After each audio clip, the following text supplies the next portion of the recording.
is the basic truths comes from the intuition.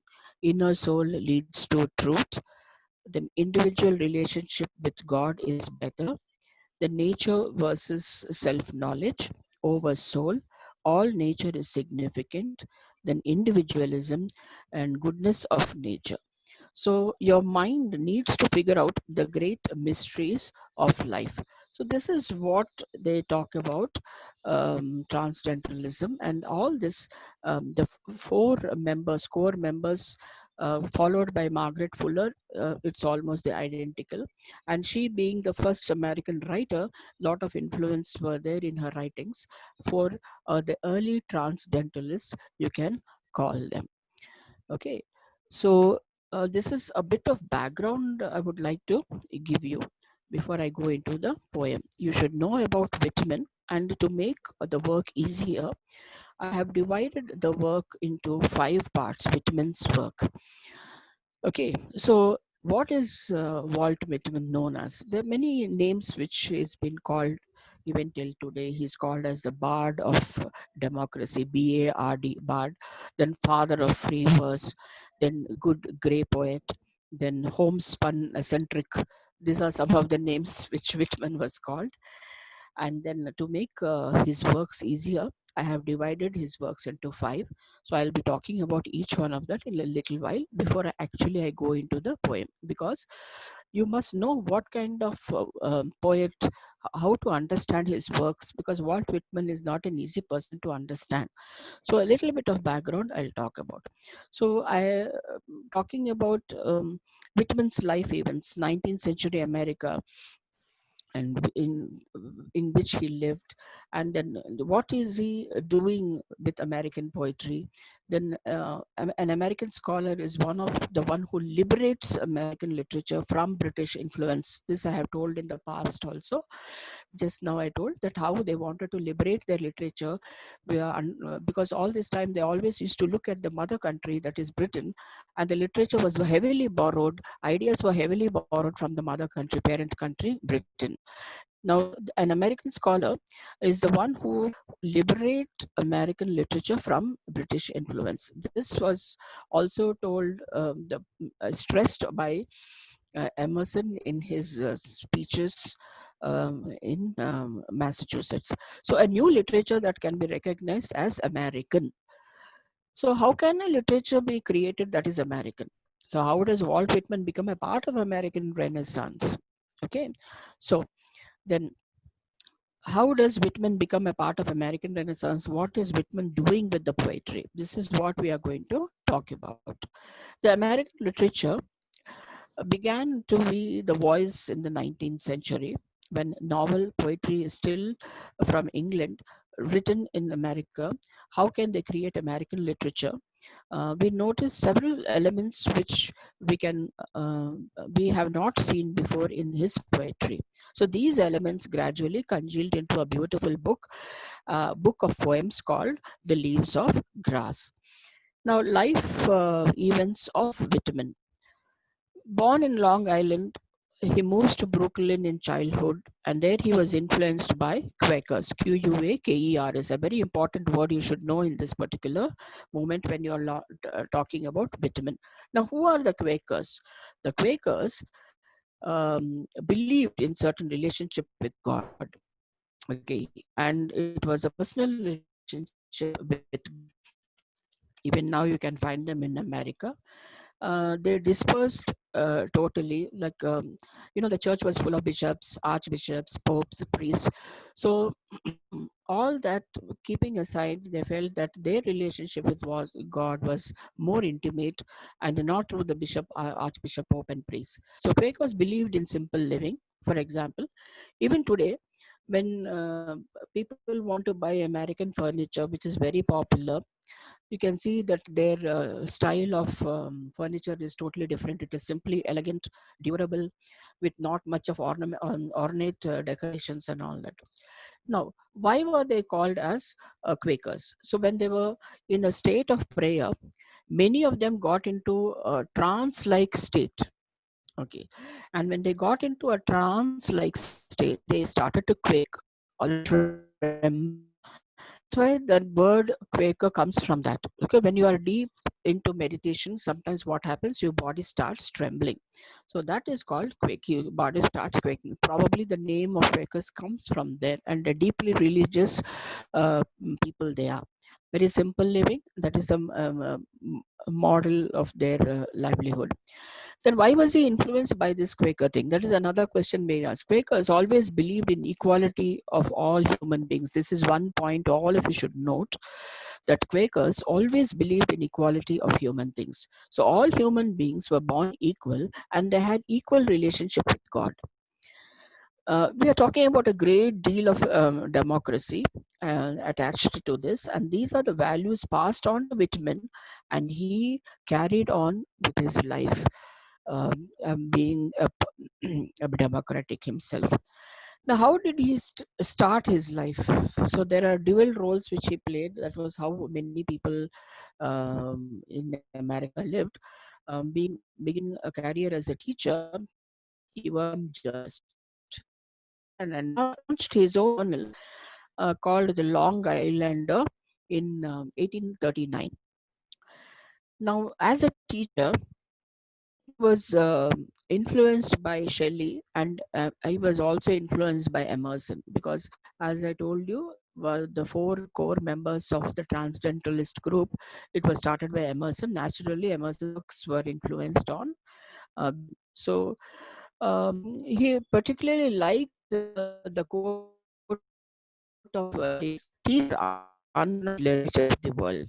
Okay, and for him, Emerson is his guru, and Emerson also is his teacher. So throughout his life, is grateful for that.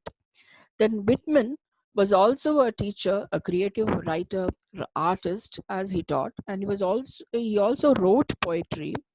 He published his novel called Franklin and Evers in 1842. So nobody remembers that, because anyone who starts with the basic novel, people did not remember, because it was overshadowed by one of his greatest collection called Leaves of Grass. The sufferings of the soldiers. Probably it has um, changed 70. Keeping all this in mind, he published called a poem called Distance. He began to form in what a nation would look like. So he started one with the drum taps, followed by his work he went on doing with Leaves of Grass. And in 1870, he published Democratic Vistas, it is called, and in 1882, something happened. The seventh edition was banned due to obscenity issues. A very important point I'm noting down here. Leaves of Grass was well received, but something happened in 1882. Now, this happening also is related to his work as a nurse. Now, why was it obscene, and why was the seventh edition of Leaves of Grass was called as obscene? A very important point you have to note here is, because it was the first time that American was writing about human body, because he saw human body at close quarters. Being a male nurse, he tended the body, he lifted the body, then he, the flesh meeting flesh, you can call it as that. So the kind of frankness which the puritanical American has not seen, because you remember Puritan age, during the time only, there was a what do you call, so the Puritanicals did not agree with this kind of frankness and openness, talking about the naked human body. So that was what it was banned. Actually, he was celebrating the human body, the beauty of it, and the beauty of the nakedness. He says that no, you should admire your body and you should not feel ashamed of it. So here there is also a biblical allusion to it. Actually, he was celebrating the naked male and female body here.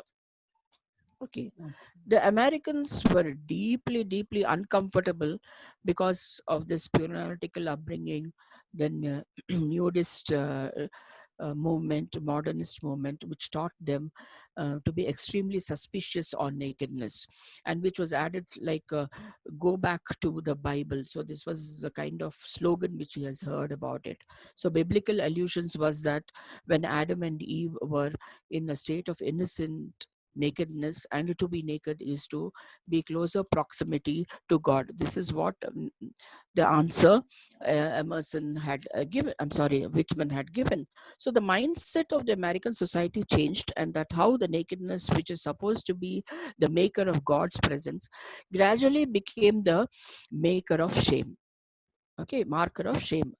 So the mindset of the American society changes, that how the nakedness, which is supposed to be the marker of God's presence, gradually becomes a marker of shame. So here, the society accuses Whitman for his obscenity and the kind of erotic poems which he read. But according to Whitman, here this is what he celebrates. That is what he celebrates: sexuality.